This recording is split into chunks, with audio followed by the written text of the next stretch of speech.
ang tatlong matanda ni Philippine Veterans Affairs Office Administrator, retired Lieutenant General Ernesto Carolina. Minsan sa post office, yung pag nag-retire to sender, so iniisip nila patay na, ini-stop yung pension. Madalas naman talaga, pag nag-retire to sender, nilalagay ng post office, wala doon yung pensioner. Na-i-stop tuloy yung pension. Sa harap ni Administrador, personal na naipahayag nitong mga nagre-reklamo ang kanilang mga hinaing tungkol sa kanilang pensyon. Noon ay agad ding inatasan nitong Administrador ang kanyang mga tauhan na beripikahin ang status ng mga pensyon nitong mga veterana. Meron kami ng tinatawag na revalidation program. Sinusulatan natin yung mga pensioner, lalo na yung mga 90 years old and above. Gaya nitong mga kasama natin dito ngayon, panay mga 90 years old and above ito.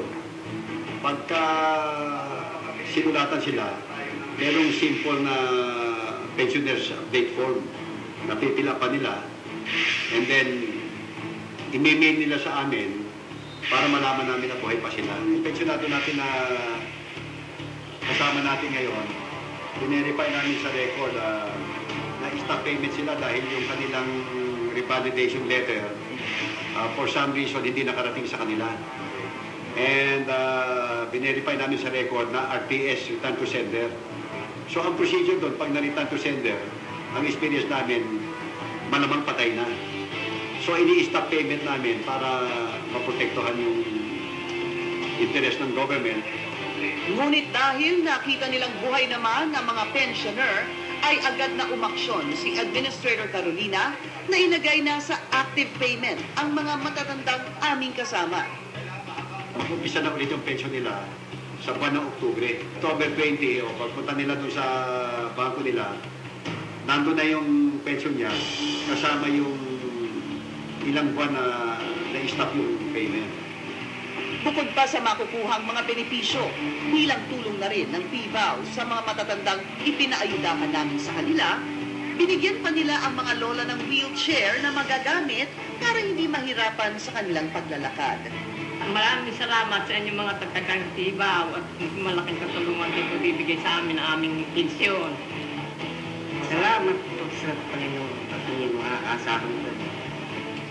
Samantala, upang maiwasan na ang ganitong mga problema ng kanilang mga benepisyaryo, isang computerization program na ang kasalukuyang isinasagawa ng PBAW para sa mabilis na sistema ng pagberipika at pagkuha ng pensyon.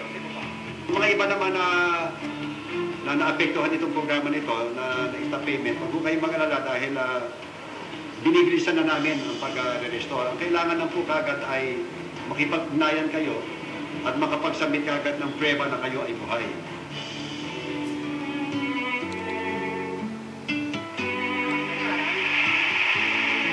Sa kanilang pag-uwi sa Quiaong, Quezon, may aasahan ng pensyon sila Lola Felicidad, Aniseta at Rosalia. Maliit na halaga man, malaking tulong na ito sa kanila na kahit paano'y may dudukutin sa panahong sila'y may pangangailangan.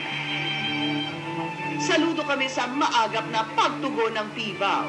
Umaasa kami wala nang matatandang magtitiis maghintay para sa pensyong sa kanila'y umaalalay.